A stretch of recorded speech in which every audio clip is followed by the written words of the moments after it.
Dans le monde de négociation, on entend très souvent parler de compromis. Compromis, c'est quelque chose qui nous semble la solution merveilleuse à tous les problèmes du monde et c'est comme ça qu'il faudra procéder pour sortir d'une impasse. Et bon, et ça c'est faux.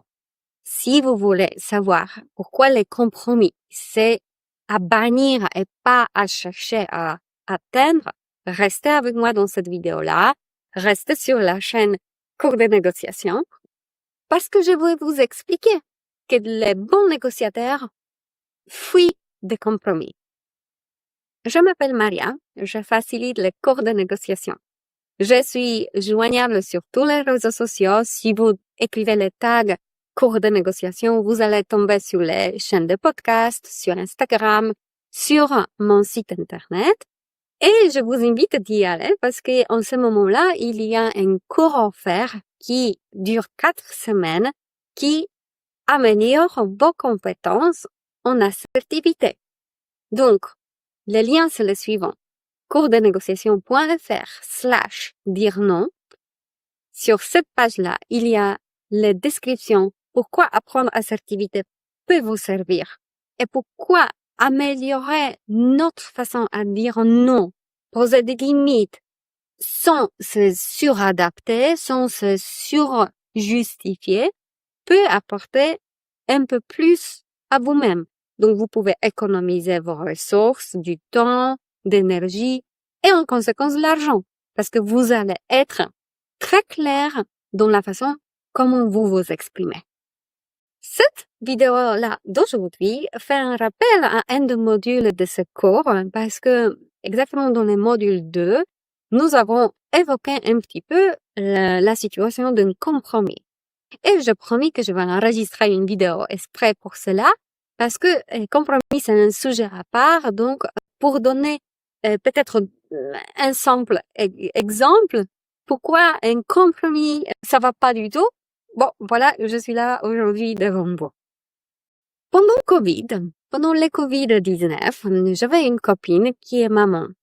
Cette copine-là, elle m'appelle, elle dit, franchement, elle n'arrête plus et elle bosse à la maison.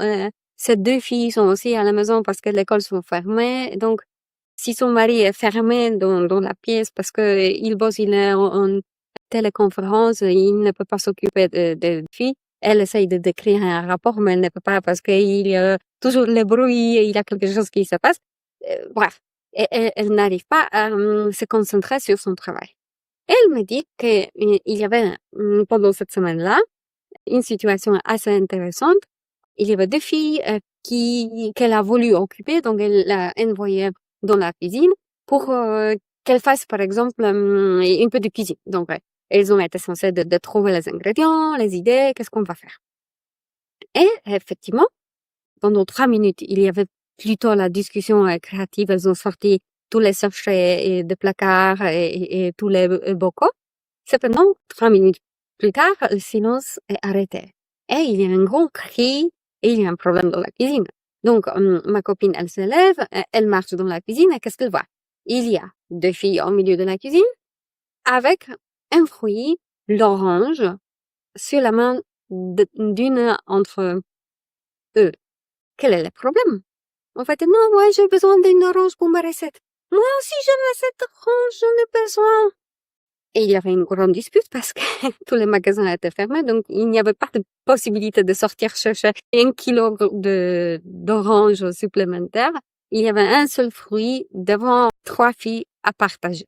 Donc, ce qu'elle a fait, une copine, elle prend le couteau, elle coupe en 2, bon, elle donne une moitié à chacune de ses filles. Et elle a pensé que la situation est réglée. Parce que, voilà, un compromis, je satisfais les 2 parties qui étaient inclus dans le conflit. Maintenant, 50 secondes, c'est réglé, c'est juste, c'est équitable, tout le monde doit être content. Est-ce que c'était le cas? Ben non.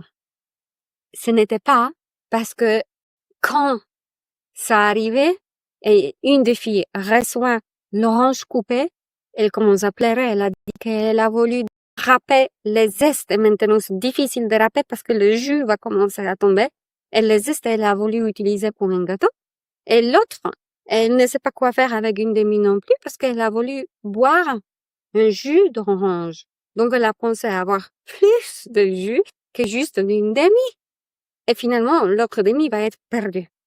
Donc, vous voyez, le compromis, c'est exactement ça. Et un compromis, c'est une mauvaise solution à un problème qui peut être réglé dans une façon que 100% de parties prenantes vont être satisfaites.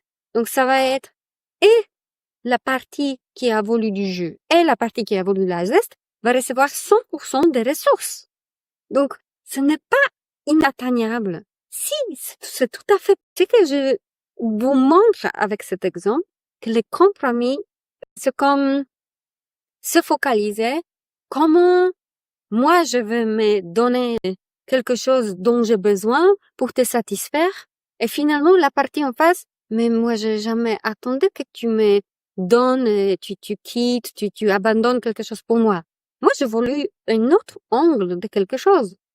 Comme il y a toujours cette discussion autour de la cuisine, si on reste dans les exemples, par rapport à pizza. Est-ce que pizza doit être sur une pâte fine ou pâte bien gonflée américaine?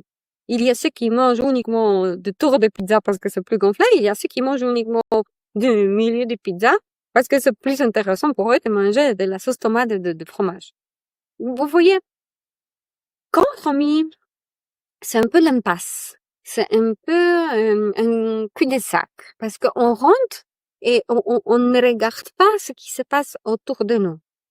Pour éviter cela, il y a une seule solution. Focalisez-vous pas uniquement sur les problèmes instantanés, mais regardez un peu plus loin. Regardez quelles sont mes valeurs, quels sont mes besoins, quels sont mes objectifs que je me pose. Et pareil, la partie en face de vous. À la place de poser des questions par rapport au problème, posez des questions un peu plus larges qui sortent des chantiers battus, qui demandent quels sont tes objectifs, quelles sont tes raisons pour lesquelles tu cherches à obtenir, qu'est-ce qu'il est derrière. Tu vois, vous voyez, si vous sortez du cadre, vous avez plus de manœuvres. J'espère que cette petite vidéo vous donne, dans une façon presque humoristique, mais cet exemple très visuel, et vous allez vous souvenir que le compromis, ce n'est pas quelque chose à chercher à obtenir. Restez avec moi, je vous invite fortement à s'inscrire à ce cours en ligne gratuit qui est accessible à tout le monde, qui est en ligne. Il y a des replays, il y a des les cahiers des exercices à faire. Donc, je vous promets qu'une vraie transformation après 4 semaines est possible. Encore une fois, courdenégociation.fr/dire non. À bientôt!